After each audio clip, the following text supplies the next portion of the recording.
I'll first start off with a summary of Fadhil's persuasive speech. So he started off with telling us what he feels is traveling. He draws a distinction between traveling and vacation and going on a holiday right from the start. He set the tone into what he wants us to feel right from the start. So after that, he went to talk about points regarding why people should travel in this sense, because they should discover themselves, and how the society is too fast-paced and they couldn't, and that living in such a fast-paced society is depriving people of the chance to do so. And then he talks about how little we know about the world just by being in one country, just by being in Singapore, and that the value of traveling and how it is an incredible form of experiential learning, and it helps us in connecting us with other people. He also shares his personal story by going on a trip to Yogyakarta, and how it affected his life, and how he was able to communicate with other people even though they were not speaking the same language. So I'll now touch on the good points on his delivery. The video was well used.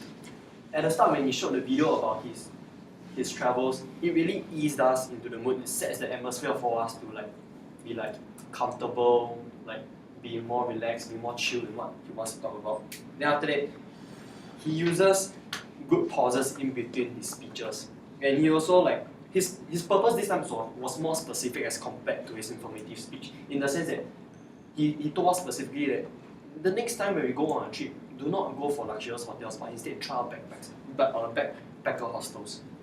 So what I like about the content of his speech was that I found the definition of traveling being rather refreshing. It was a rather new concept compared to what most of us had in mind, just going on a holiday, living in a 4-star hotel, being our parents paying for everything, going shopping and everything. But his definition of traveling was refreshing, it was new.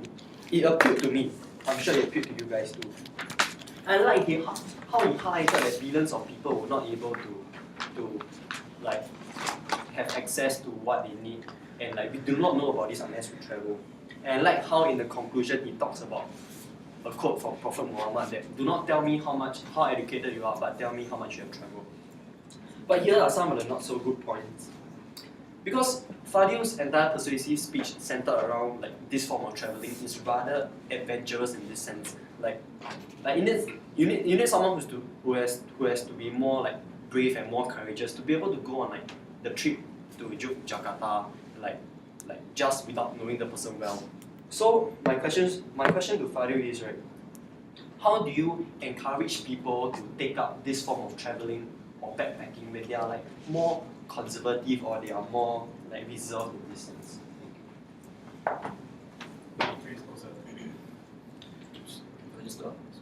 Thank you. Okay, thank you, Elffred, for awesomely summarizing my speech. Regarding your question, it's true that I'm more adventurous than many people, and here I am trying to persuade people who are less adventurous than me to do the same things.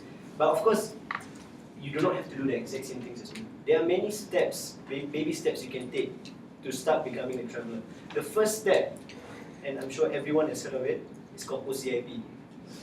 OCIP is extended to everyone in NUS. You can go to OCIP, you can travel, you can help people, you get to meet people as well, which all falls under my description of traveling. So that is one thing you can do. You can go for summer exchange as well. Summer exchange or SEP, where you actually live for 6 months overseas. Sure, you will be in school, but you will experience life in other countries. For example, my sister went to Sweden for 6 months, and she actually learned how to cook Swedish food. She went around, she cycled instead of taking public transport, and she actually really experienced how the life of Swedes are like. And we all know that the standard of living in Sweden is very high. And she came back to Singapore and she told me about it, And this is something which is sort of extended to everyone in the US. So you can take these baby steps to sort of expose yourself slowly to the world, because it's a very scary place for people who do not go out much. You do not expect to just walk out of this room which you've been in for your whole life. Slowly open the door, go for OCIP, go for SEP, go for summer school, and slowly you'll open your mind and you'll be able to travel. Yeah, thank you. 307 and 443.